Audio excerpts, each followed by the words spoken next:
Hello and welcome back to our channel. So today in this video we are going to discuss about how to get more inventory slots in Roblox Mobile. So without wasting much of our time, let's get straight into the video. So to get more inventory slots in Roblox Mobile, all you can do is simply go and tap open your mobile settings. So once you have opened your mobile settings, you can simply go and tap on software information to see what kind of backscript information it is using or the software information that has. So once you have done this, you can go and tap on developers option. After tapping on developers option, you will be redirected to this kind of interface.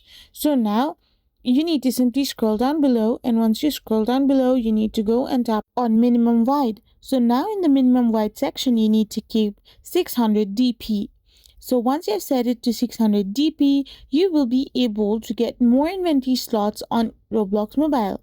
I hope you found this video helpful, so don't forget to hit that subscribe button and do give us a thumbs up. We will be back again with more informative videos. Thank you for watching.